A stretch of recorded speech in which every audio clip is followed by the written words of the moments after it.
Sinimula ng talakayin ng House Committee on Justice ang impeachment complaints laban kay Pangulong Bongbong Marcos. Dineklarang sufficient inform ang mga ito. Live mula sa Batasang Pambansa, nangunguna sa balita si News 5 House Correspondent Marian Enriquez. Marian, ilang kongresista ang bumoto na sufficient inform nga ang impeachment complaints?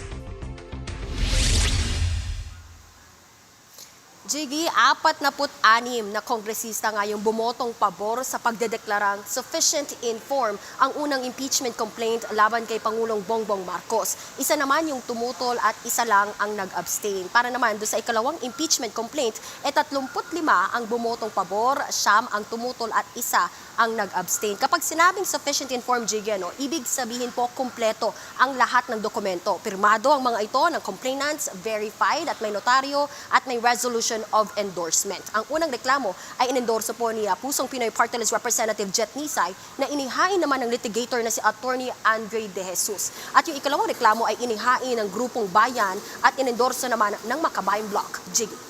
At kumusta naging deliberasyon? Meron bang naging aberya o gusot dito?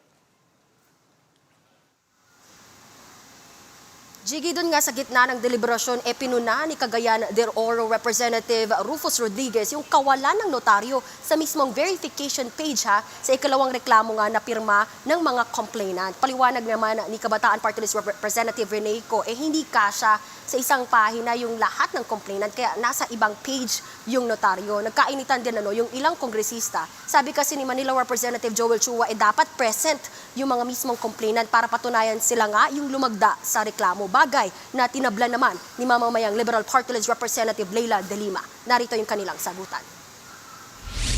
I think it's unnecessary because there is a presumption of authenticity of signatures unless someone or anyone questions it. Then it becomes an issue, that would necessitate asking the affiant or the signatory to confirm or not his or her signature. So But I think that is very important.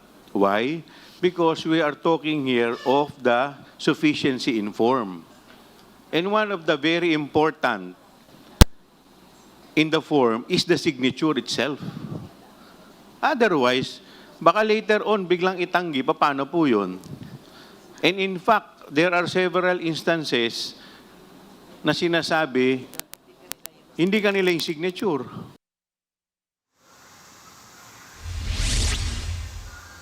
Jiggy, paglilinaw naman ni Justice Committee Chairperson Jervy Luistro, tanging mga miyembro ng komite at yung mga endorsers lang ng reklamo yung imbitado nga sa komite or sa pagdinig ngayong araw. Giit pa niya, preliminary procedure pa lang yung pagtukoy ng sufficiency in form. Jiggy. At Marian, ano naman ang dahilan ng pag-walkout nito si Congressman Benny Abante? Jiggy, nag-walkout nga itong si Manila Representative Benny Abante dahil giit niya hindi sufficient inform yung dalawang reklamo laban nga sa Pangulo. Wala na raw siyang magawa dahil napagdesisyonan na nga na sufficient inform yung mga ito. Narito yung kanyang pahayag. There is insufficiency in form. Very clear po yan. And I'm so glad for the rest of those, my colleagues that supported my objection.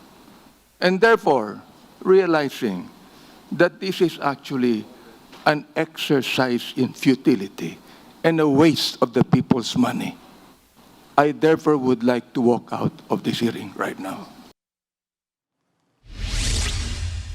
At Marian, yung susunod na pag-uusapan ay yung substance, kailan to tatalakayin?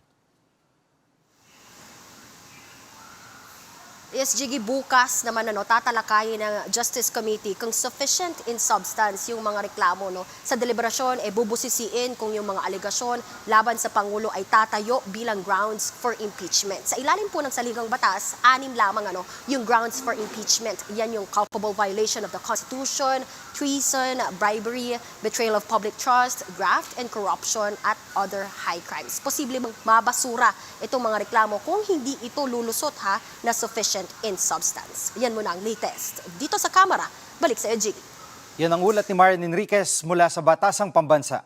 Mga kapatid, Jiggy Manikad po, pagdating sa mahalagang balita sa loob at labas ng bansa, dapat una sa lahat, mag-follow at mag-subscribe na sa social media pages ng News 5.